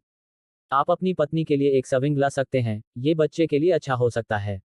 हैरिस ने सिर हिलाते हुए कहा। ठीक है, तो मैं उसके लिए यांगजो फ्राइड राइस की एक सर्विंग ले आती हूँ। ये वही रेनबो फ्राइड राइस है जिसका जिक्र उस छोटी बच्ची ने किया था, है ना? जेरजी ने काउंटर के पीछे बैठी एमी की तरफ देखा। हाँ, लेकिन मुझे नहीं पता कि बॉस टेकआउट की अनुमति देते हैं या नहीं। हैरिस ने थोड़ा अनिश्चित होकर सिर हिलाया। मीट बन को तो हाथ में लेकर जाया जा सकता था, लेकिन फ्राइड राइस की प्लेट लेकर जाना थोड़ा अजीब लग रहा था। बॉस, क्या मैं यांगजो फ्राइड राइस की एक सर्विंग पैक करवा कर ले जा सकता हूँ? जेरजी ने सीधे मैग की ओर देखते हुए पूछा, जो एक मीट बन लेकर बाहर आ रहा था। टेकआउट? मैग ने मीट बन को मेज पर रखते हुए थोड़ा आश्चर्यचकित होकर कहा। पिछले 2 दिनों में कुछ मेहमान जल्दी में थे और चलते चलते ही अपना मीट बन खा गए थे, लेकिन अभी तक किसी भी मेहमान ने यांगजो फ्राइड राइस को टेकअवे करने के लिए नहीं कहा था। अगर ऐसा होता, तो उसे सिस्टम से टेकअवे बॉक्स खरीदना पड़ता। मेरी पत्नी 6 महीने से ज्यादा की गर्भवती है और पिछले कुछ दिनों से उसे कुछ खाने की इच्छा नहीं हो रही है। हैरिस ने बताया कि मालिक के हाथ का बना यांगजो फ्राइड राइस बहुत स्वादिष्ट होता है, इसलिए मैं एक सर्विंग ले जाना चाहता हूँ, शायद वो थोड़ा खा ले। जेरजी ने ईमानदारी से सिर हिलाया, लेकिन मन ही मन थोड़ा चिंतित था, क्योंकि कुछ रेस्टोरेंट मेहमानों को खाना पैक करके ले जाने की अनुमति नहीं देते थे। मैग ने जेरजी की ओर देखा, उसे उम्मीद नहीं थी कि वह इतना अच्छा पति होगा। उसने हमेशा यही माना था कि जो पुरुष अपनी पत्नियों का सम्मान करना जानते हैं, वे सम्मान के पात्र होते हैं। उसने मन ही मन पूछा, सिस्टम, क्या गर्भवती महिला यांगजो फ्राइड राइस खा सकती है? इस सिस्टम द्वारा उपलब्ध कराए गए यांगजो फ्राइड राइस की सामग्री विषैली और प्रदूषण रहित है, जो बच्चों, बुजुर्गों, बीमारों, विकलांगों और शिशुओं के लिए उपयुक्त है। इसे खाने में कोई बाधा नहीं है। सिस्टम ने शांत भाव से उत्तर दिया, कुछ पल रुका और फिर कहा, हालांकि गर्भवती महिलाओं को इस मांस से भरी हुई रोटी को चटनी के साथ नहीं खाना चाहिए। तब मैग को राहत मिली और उसने आगे कहा, तो मेरे लिए एक टेकआउट बॉक्स बना दो। मीट बन के पैकेट पर जो लोगो है, वही लोगो इस्तेमाल करना। अगर डिजाइन एक जैसा हो तो बेहतर होगा, भूरा रंग भी चलेगा। किसी भी हालत में यह ऐसा होना चाहिए जिसे लोग एक नज़र में पहचान सकें। होस्ट, कृपया इस पाक कला संवर्धन प्रणाली का सही ढंग से उपयोग करें। सिस्टम की गंभीर आवाज सुनाई दी। अध्याय 77, मुझे छोटी बहनें पसंद हैं। 10,000 टिप देने के लिए किंगी का धन्यवाद। अगर मीट बन का पैकेट 5 तांबे के सिक्कों का है, तो टेकआउट बॉक्स 10 तांबे के सिक्कों का होना चाहिए, मैग ने शांत भाव से कहा। सिस्टम की असंतुष्टि। यह लेन देन के संदर्भ में विचारणीय नहीं था। 20 तांबे के सिक्के। सिस्टम एक पल के लिए चुप रहा, फिर अपनी बात रखते हुए बोला, यांगजो फ्राइड राइस के एक हिस्से पर मेजबान को 300 तांबे के सिक्कों का शुद्ध लाभ हो सकता है। अगर टेकआउट बॉक्स की लागत के लिए 20 तांबे के सिक्के घटा भी दिए जाएं, तो भी 280 तांबे के सिक्कों का शुद्ध लाभ होगा। इसके अलावा इस सिस्टम ने लंच बॉक्स को डिजाइन करने के लिए एक उच्च स्तरीय बाहरी डिजाइनर की विशेषज्ञता का उपयोग किया है, और फिर लोगों को डिजाइन और आउटलाइन करने के लिए एक उच्च स्तरीय चित्रकार की विशेषज्ञता का उपयोग किया है। सभी सामग्रियां प्रदूषण मुक्त, जैव अपघटनीय और पुनः प्रयोज्य सामग्री से बनी हैं। 5 तांबे के सिक्के। मैग ने बेपरवाही से अपना नया प्रस्ताव रखा और फिर शांत भाव से कहा, सिस्टम, क्या तुम्हें लगता है कि अगर मैं उसे थाली सीधे ले जाने दूं, तो उसे कोई असंतोष नहीं होगा? और वो थाली धोकर कल मुझे लौटा भी देगा। याद रखो, यह खरीदारों का बाजार है। मुझे अब भी लगता है कि 300 तांबे के सिक्कों का मुनाफा थोड़ा कम है। 10 तांबे के सिक्के, सौदा पक्का। सिस्टम की तेज आवाज गूंजी, जिसमें थोड़ी सी शिकायत और बेबसी झलक रही थी। टेकआउट बॉक्स तैयार हो रहे हैं, पहला बैच 5 मिनट में उपलब्ध कराया जा सकता है। बहुत बढ़िया। मैग सिस्टम की कार्यकुशलता से बहुत संतुष्ट था।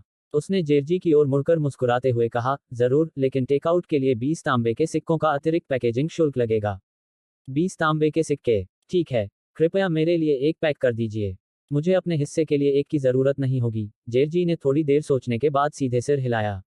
हालांकि अन्य रेस्तरां आमतौर पर पैकेजिंग के लिए अतिरिक्त शुल्क नहीं लेते थे, लेकिन चून की यांगजो फ्राइड राइस की एक सर्विंग की कीमत पहले से ही 600 ताम्र सिक्के थी, इसलिए पैकेजिंग के लिए अतिरिक्त 20 ताम्र सिक्के देना कोई बड़ी बात नहीं थी। जब तक यह यांगजो फ्राइड राइस वाकई मीट बन के बराबर स्वादिष्ट था और इससे पत्नी थोड़ा और खा लेती, तब तक कीमत दोगुनी होने पर भी कोई आपत्ति नहीं थी। कृपया एक पल रुकिए। मैग ने सिर हिलाया और अपने दिमाग में सिस्टम की लगभग गर्जना करती आवाज को नजरअंदाज करते हुए रसोई में जाने के लिए मुड़ गया। पैसे कमाने के मामले में वह वास्तव में जितना सोचता था उससे कहीं बेहतर था। अपने पिछले जीवन में वह बस आलसी था। जेरजी और बाकी लोग अपना दूसरा मीट बन खाते रहे और स्वादिष्टता और गतिशील वसा के एहसास का आनंद लेते रहे। चर्बी की कुछ हद तक चकाचौंध भरी लहरों को देखकर रेस्तरां में अभी अभी आए मेहमान भी इधर उधर देखने लगे। हालांकि सबके चेहरों पर दिख रही खुशी और आनंद की भावना उनके गोलमटोल चेहरों से और भी बढ़ गई, मानो एक चलता फिरता विज्ञापन हो, जिससे हर कोई यह जानने के लिए उत्सुक हो गया कि आखिर किस तरह का स्वादिष्ट व्यंजन उन्हें इतनी खुशी से खाने पर मजबूर कर रहा है। हालांकि उन्हें एक हिस्से की कीमत 300 तांबे के सिक्कों के हिसाब से थोड़ी ज्यादा लगी, फिर भी उन्होंने एक हिस्सा ऑर्डर कर दिया, जिससे कई नए मेहमान जो पहली बार रेस्तरां में आए थे, वे भी वहीं रुक गए। 5 मिनट बाद सिस्टम ने सूचना दी कि लंच बॉक्स तैयार हैं। यांगजो फ्राइड राइस बना रही मैग ने पीछे मुड़कर देखा तो उसे मांस के बन के थैलों वाले लोहे के बक्से के बगल में एक और थोड़ा बड़ा लोहे का बक्सा दिखाई दिया। उसके अंदर भूरे रंग के लकड़ी के बक्सों का एक ढेर करीने से रखा हुआ था। मैग ने आंच बंद की, पास गई और जांच करने के लिए एक डिब्बा उठाया। डिब्बे की मोटाई लगभग गत्ते जितनी थी, लेकिन वह काफी मजबूत था। इसके अलावा अंदर पारदर्शी प्लास्टिक की परत चढ़ी हुई थी, जो देखने में बहुत ताज़ा और साफ लग रही थी, और सूप के रिसने की कोई चिंता नहीं थी। डिब्बे के ढक्कन पर सुनहरे रंग के 4 बड़े अक्षरों में माई मी रेस्टोरेंट लिखा था। उनके नीचे एमी की प्यारी सी पीठ की एक साधारण सी आकृति बनी थी और नीचे दाहिने कोने में छोटे अक्षरों में रेस्टोरेंट का पता लिखा था। यह बहुत ही सुंदर और संक्षिप्त लग रहा था। अगर डिब्बा थोड़ा पतला न होता तो इसे रोजाना चावल के कटोरे के रूप में भी इस्तेमाल किया जा सकता था। बुरा नहीं है, यह रेस्टोरेंट के मिजाज के अनुकूल है। मैग ने संतुष्टि से सिर हिलाया। इस प्रणाली का उत्पाद होने के नाते शिल्प कौशल और गुणवत्ता त्रुटिहीन थी। 10 तांबे के सिक्के वास्तव में कुछ अधिक ही लग रहे थे। बेशक, उसे जरा भी अपराधबोध नहीं हुआ। चूंकि सिस्टम इतनी आसानी से मान गया था, इसलिए स्पष्ट रूप से उसे अभी भी लाभ हो रहा था। इसके अलावा डिब्बे पर यांगजो फ्राइड राइस के लिए कोई शब्द नहीं छपे थे, इसलिए भविष्य में जो भी सामान निकालना हो उसे सीधे इस डिब्बे में पैक किया जा सकता है। मैग ने बर्तन से तले हुए चावल निकालकर डिब्बे में डाले। डिब्बे के अंदर भी रंग बिरंगे तले हुए चावल की सुंदरता कम नहीं हुई थी। एक मीट बन और एक पैकेट यांगजो फ्राइड राइस। कृपया इसे इस तरफ से ऊपर की ओर करके पकड़ें। मैग ने जेरजी के सामने एक मीट बन और पैकेट यांगजो फ्राइड राइस रख दिया। ठीक है, धन्यवाद। जेरजी की आंखें सामने रखे खूबसूरत लकड़ी के डिब्बे को देखकर चमक उठी। आमतौर पर रेस्टोरेंट में खाना पैक करते समय मिट्टी के बर्तन जैसी कोई साधारण सी चीज इस्तेमाल की जाती थी, लेकिन यह लकड़ी का डिब्बा ऐसा लग रहा था मानो किसी कारीगर ने इसे बड़ी बारीकी से बनाया हो। अगर उसे इसके बारे में ज्यादा जानकारी न होती तो वह इसे उपहार का डिब्बा समझ लेता। इतने शानदार डिब्बे के लिए सिर्फ 20 तांबे के सिक्के लिए गए। मालिक ने शायद अपनी जेब से ही पैसे दिए होंगे, है ना? जेरजी, जिसे पहले थोड़ा महंगा लग रहा था, अब उसे लग रहा था कि उसे बहुत अच्छा सौदा मिल रहा है। इसके अलावा इतने सुंदर ढंग से पैक किया हुआ खाना देखकर शायद उसकी पत्नी का मूड भी अच्छा हो जाए। वह पहले से ही उसे चखाने के लिए थोड़ा बेचैन था। यांगजो फ्राइड राइस और मीट बन दोनों को गर्मागर्म ही खाना सबसे अच्छा है। साथ ही स्वादिष्ट सॉस के साथ मीट से भरी फ्लैटब्रेड गर्भवती महिलाओं के लिए उपयुक्त नहीं है। मैग ने जेरजी को याद दिलाया, जो एक हाथ में मीट बन पकड़े हुए थी और दूसरे हाथ से सावधानीपूर्वक यांगजो फ्राइड राइस उठाने की तैयारी कर रही थी। ठीक है, बॉस मैग, मैं पहले यांगजो फ्राइड राइस और मीट बन के इस हिस्से का भुगतान कर देता हूँ। मेरे दोस्त बाद में मेरे लिए बाकी 2 मीट बन का बिल चुका देंगे। जेरजी ने सिर हिलाया और वह ड्रैगन सिक्का निकालकर मैग को दे दिया। बॉस मैग, सारा बिल मेरे खाते में डाल दो, उसके बगल में खड़े हैरिस ने कहा। कुल मिलाकर 9 सोने के सिक्के हैं। एमी बदसूरत बत्तख के बच्चे को पकड़े हुए आए, उसके छोटे से हाथ में एक सोने का सिक्का था। लिटिल बॉस सचमुच एक अच्छा मददगार है। मेरे परिवार में भी तुम्हारी उम्र का एक छोटा भाई है। अगली बार मैं उसे तुम्हारे साथ खेलने के लिए लाऊंगा। जेरजी ने एमी के हाथ में ड्रैगन का सिक्का रखते हुए, सोने का सिक्का एक तरफ रखते हुए और मुस्कुराते हुए एमी की ओर देखते हुए कहा। मुझे छोटी बहनें पसंद हैं, लेकिन दुर्भाग्य से आपके पास कोई नहीं है। एमी ने ड्रैगन का सिक्का लिया और अपना सिर हिलाया। उद्धरण चिन्ह डॉट डॉट डॉट उद्धरण चिन्ह। जेरजी के चेहरे की मुस्कान तुरंत जम गई। उसे अचानक थोड़ा दुख हुआ और वह सचमुच अवाक रह गया। हा हा हा। उसके करीबी दोस्त तुरंत हंसने लगे। मैग भी अपनी हंसी नहीं रोक पाए। एमी को वाकई छोटी बहनों और बड़ी बहनों के साथ खेलना पसंद था, लेकिन उसका जवाब थोड़ा ज्यादा ही सीधा था। शायद इस बार कोई होगा। जेरजी ने खुद को संभाला और आत्मविश्वास वापस पाया।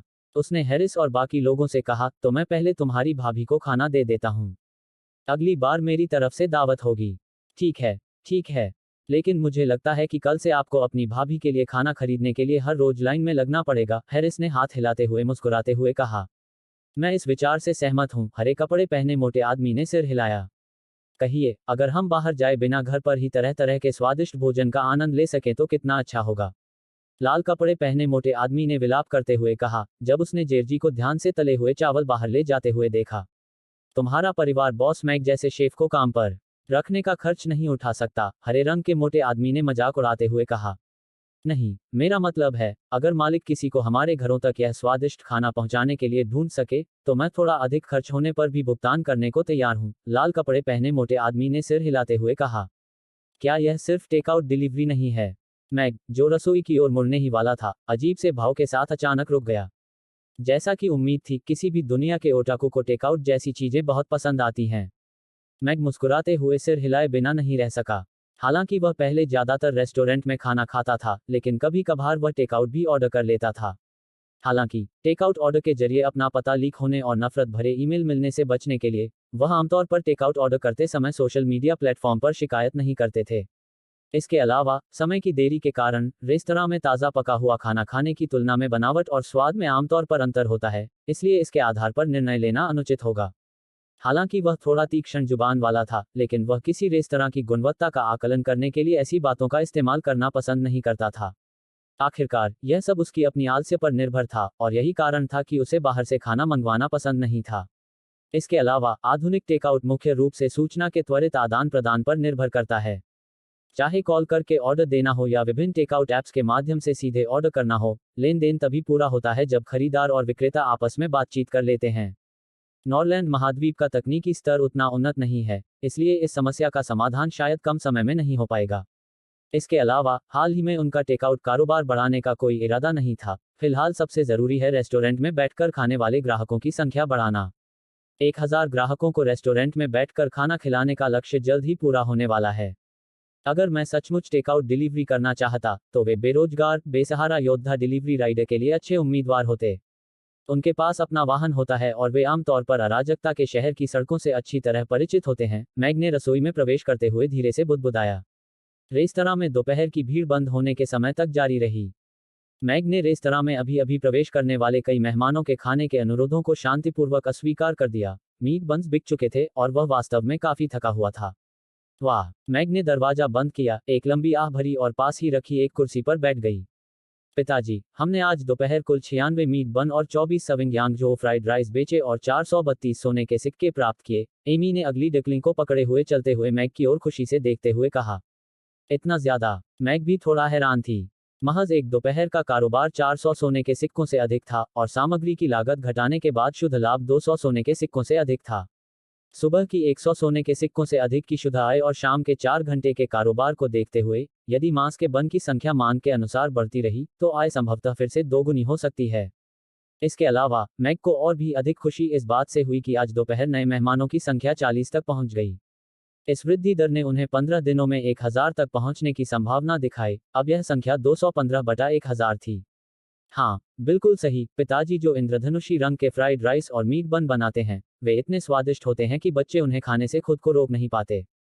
एमी ने सिर हिलाया, अगली डकलिंग को जमीन पर रखने के लिए नीचे झुकी, मैग के पास गई और धीरे से बोली, पिताजी, एमी को आपकी पीठ की मालिश करने दीजिए। आपने बहुत मेहनत की है। एमी अपने पंजों पर खड़ी होकर अपनी छोटी मुट्ठियों से उसके कंधों और पीठ की मालिश करने लगी। चूंकि वह अभी छोटी थी, इसलिए उसे थोड़ी मेहनत करनी पड़ रही थी, लेकिन फिर भी वह उसकी पीठ की अच्छी तरह से मालिश करने की पूरी कोशिश कर रही थी। मैग मुस्कुराया और अपने कंधे झुका लिए, अपनी बेटी की नन्ही मुट्ठियों से मिल रही मालिश का आनंद लेते हुए। हालांकि वह दूसरों के सामने थोड़ा तीखा बोलता था, लेकिन उसके सामने एमी अब भी वही आज्ञाकारी और समझदार बेटी थी। उनकी तीखी जुबान तो खानदानी लगती थी।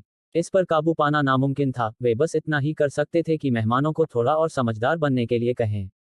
ठीक है, एमी से थोड़ी सी मालिश करवा लो और मेरी थकान दूर हो जाएगी।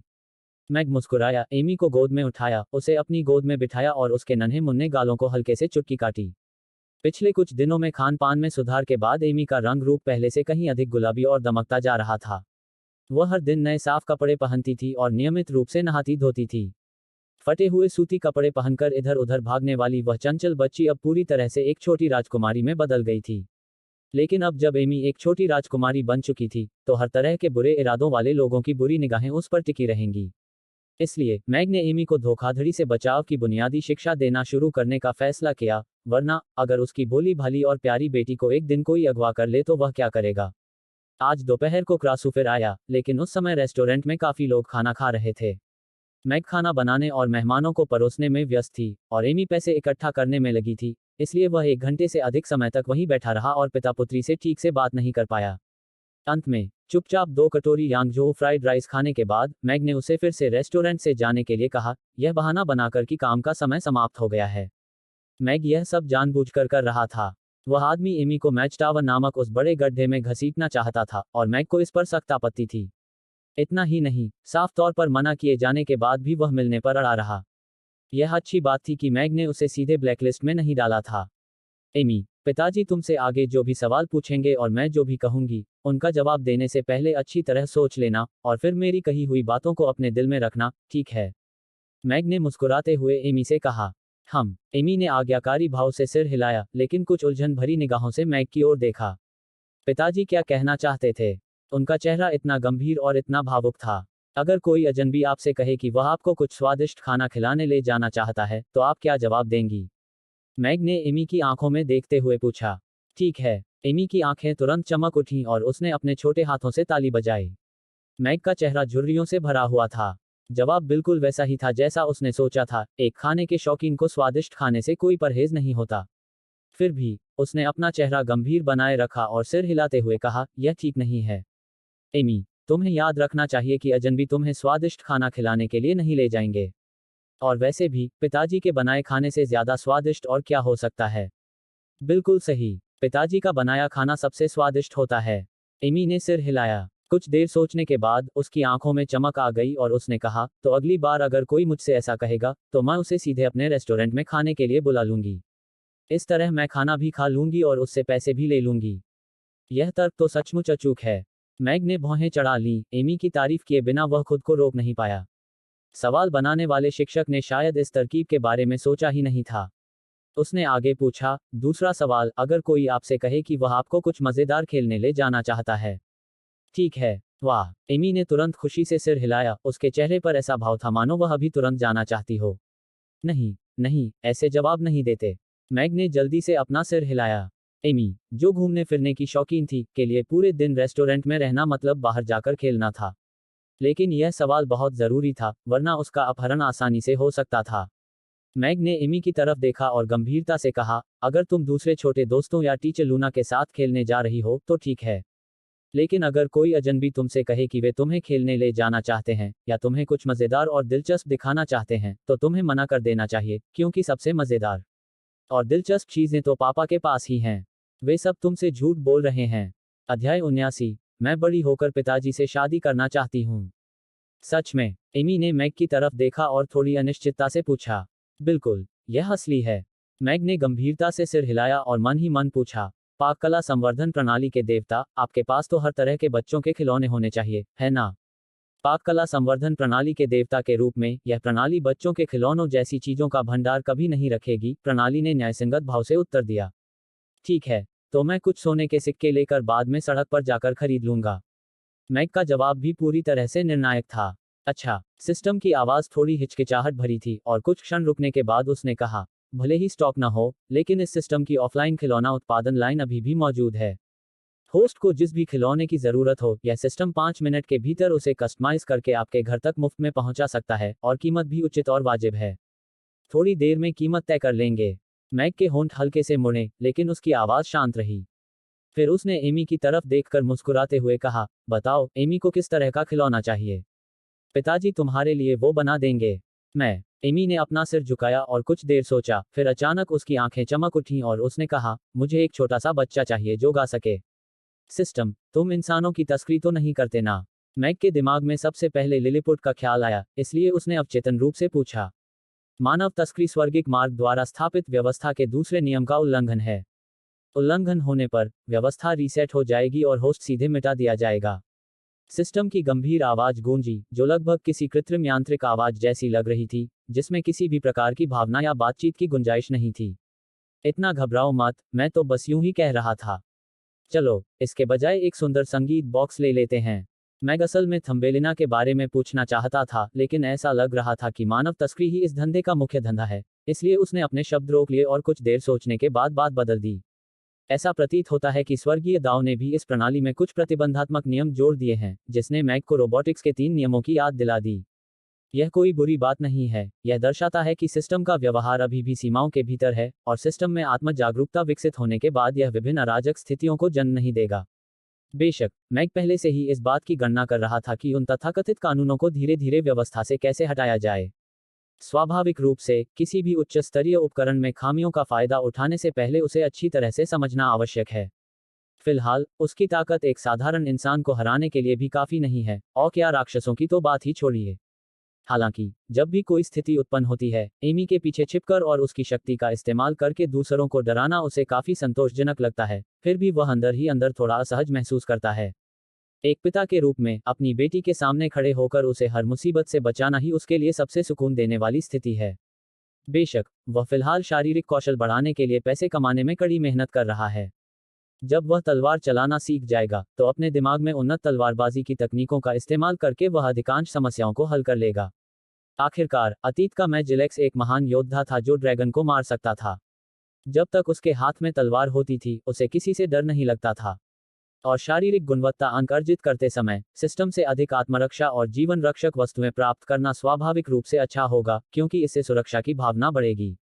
यह सिस्टम 500 प्रकार के मुख्यधारा के संगीत बॉक्स उपलब्ध करा सकता है, जिनकी कीमत 50 तांबे के सिक्कों से लेकर 500 सोने के सिक्कों तक है। मेजबान अपनी इच्छानुसार खरीदारी कर सकता है। सिस्टम की आवाज एक अनुभवी व्यापारी के लहजे में लौट आई।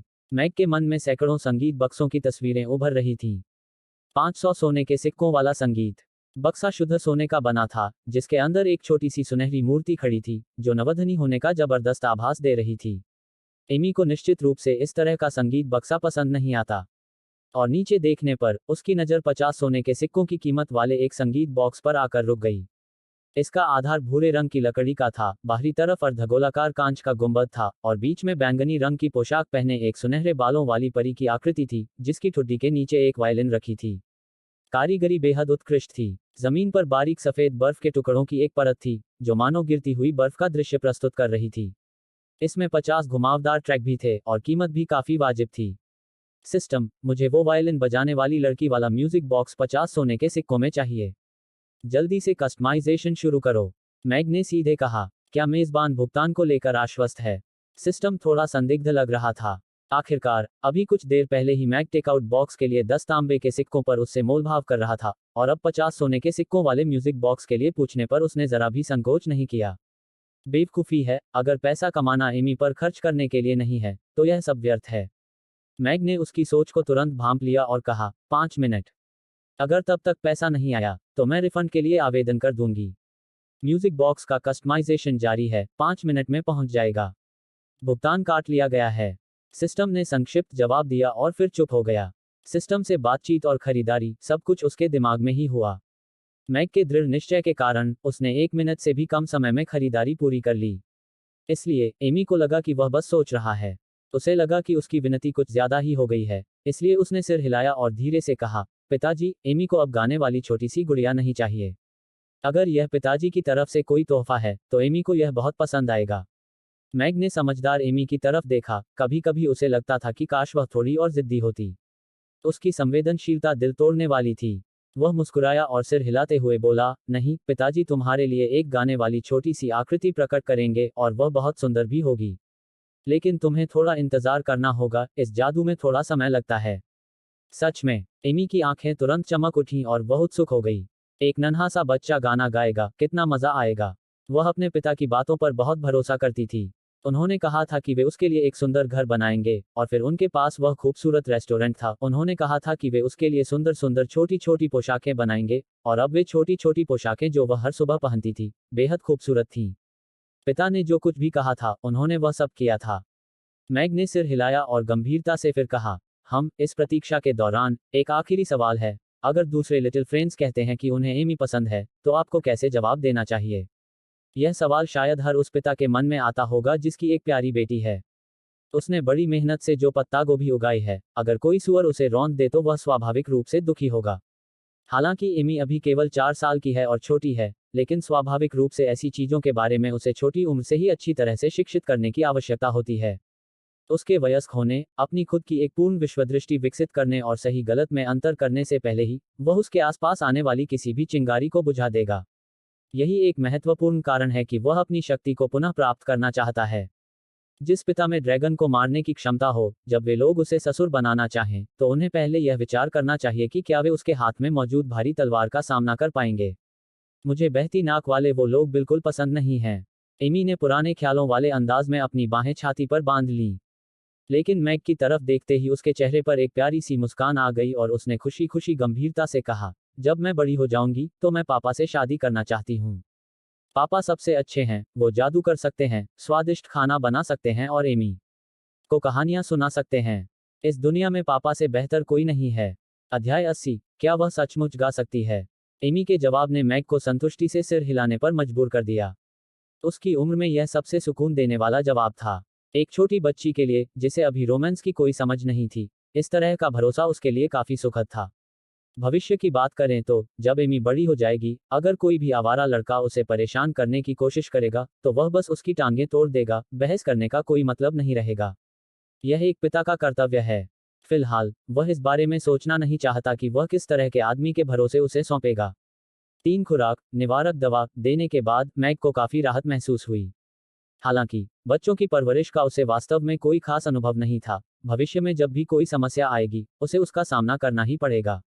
और हाँ एमी, जब तुम मुझे रोजमर्रा की जिंदगी में पिता कहकर बुलाती हो तो अंत में मास्टर शब्द जोड़ने की जरूरत नहीं है।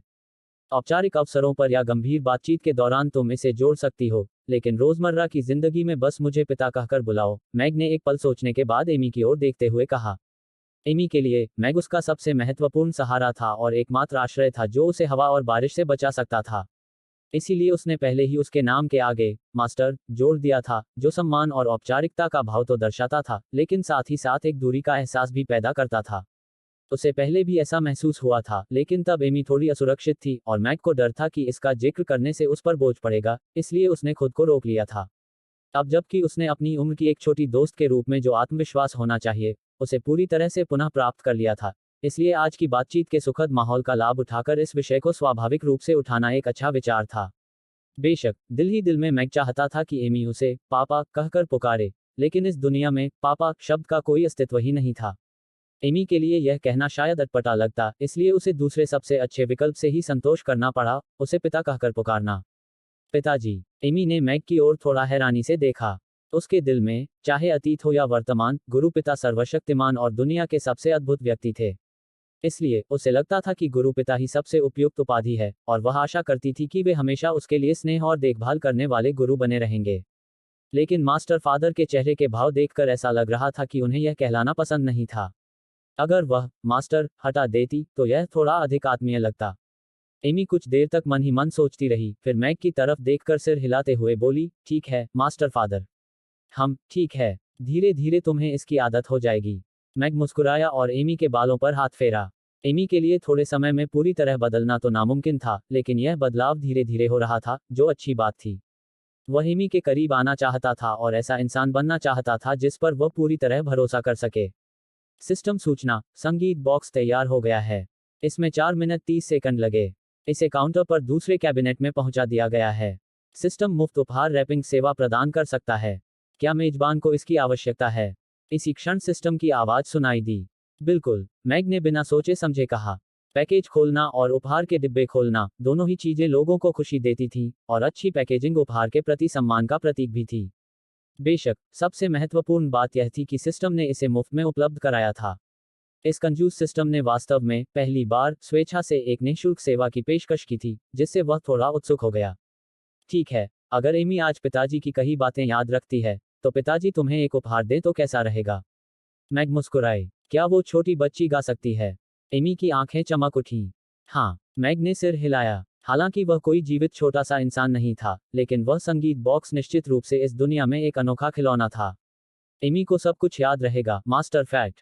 एमी ने खुशी से कहा, लेकिन अपनी गलती का एहसास होने पर उसने आखिरी शब्द को जबरदस्ती वापस निगल लिया।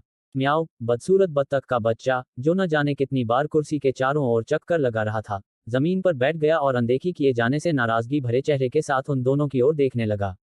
अच्छे बच्चे बनो, बदसूरत बत्तख। पिताजी ने कहा है कि वे हमें एक छोटा सा जीव देंगे जो गा सकता है। एमी मैग की गोद से नीचे कूदी, बदसूरत बत्तख को उठाने के लिए नीचे बैठी और बोलते हुए उसके सिर को सहलाने लगी। म्याऊ म्याऊ। बदसूरत बत्तख एमी के दुलार का आनंद ले रही थी और मैग को बड़ी उत्सुकता से देख रही थी, मानो वह उस छोटी सी बच्ची में बहुत दिलचस्पी ले रही हो जो गा सकती थी। सिस्टम द्वारा पैकिंग पूरी होने की सूचना सुनकर मैग उठ खड़ा हुआ और काउंटर की ओर चल पड़ा। उसने झुककर देखा तो दूसरी अलमारी में बैंगनी रंग के कागज में लिपटा एक उपहार डिब्बा रखा था, जिस पर बाहर एक बड़ा सा रिबन बंधा हुआ था। यह सचमुच बहुत ही सुंदर लग रहा था और वह इससे बहुत संतुष्ट हुआ। एमी और बदसूरत बत्तख के बच्चे ने बड़ी उत्सुकता से मैग की ओर देखा, यह कल्पना करते हुए कि वह छोटी बच्ची कैसी होगी जो इसे गा सकती है। मैग ने हाथ बढ़ाकर उपहार का डिब्बा निकाला। हाथ में वह डिब्बा ठोस लगा, पर ज्यादा भारी नहीं। उसने मुस्कुराते हुए एमी को दिखाने के लिए पीछे मुड़ा। वाह, कितना सुंदर डिब्बा है।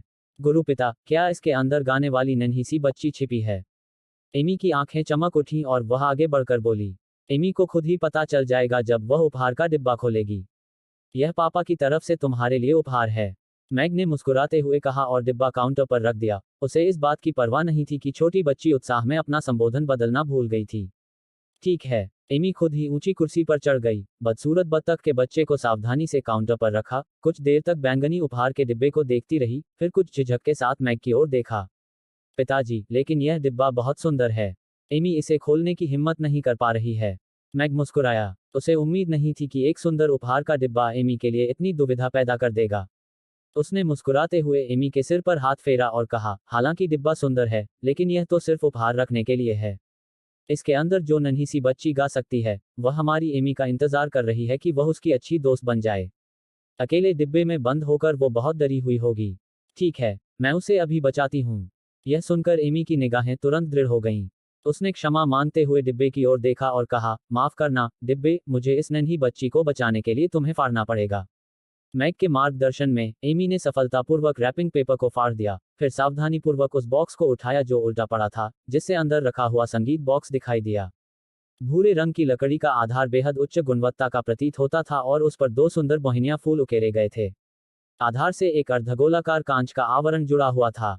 केंद्र में 10 सेंटीमीटर ऊंची सुनहरे बालों वाली एक छोटी परी खड़ी थी, जिसकी लंबी पलकें और जीवंत आंखें थीं, जो देखने में सजीव और वास्तविक लग रही थी। उसके कंधे पर रखी वायलिन के सभी तार स्पष्ट दिखाई दे रहे थे। जमीन पर छोटे छोटे सफेद गोलाकार झाग की एक परत बिछी हुई थी, मानो जमीन पर बर्फ गिरी हो। कारीगरी उत्कृष्ट और परिष्कृत थी, जो 5000 तांबे के सिक्कों की कीमत के पूरी तरह से योग्य थी। वाह, कितनी सुंदर छोटी परी है। एमी की आंखें नन्हे तारों की तरह चमक रही थीं, जब वह अपनी चौड़ी, नीली आंखों से डिब्बे में रखी छोटी परी को घूर रही थी।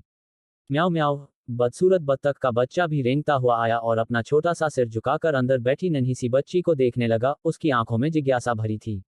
उसने अपना छोटा सा पंजा उठाया, उसे छूना चाहता था, लेकिन एमी को देखकर उसकी हिम्मत नहीं हुई। वह देखने में काफी हास्यास्पद और प्यारा लग रहा था। लेकिन गुरुजी, क्या वह सचमुच गा सकती है? एमी ने कुछ देर तक देखा, फिर मैग की ओर मुड़कर पूछा। बस दोस्तों, आज का एपिसोड यहीं तक। अगर कहानी मजेदार लगी हो तो लाइक और फिक्शन ऑडियो हब को सब्सक्राइब के साथ थोड़ा टेलीग्राम ग्रुप ज्वाइन करें, वहां आपको सबसे पहले एपिसोड अपडेट्स मिलेंगी।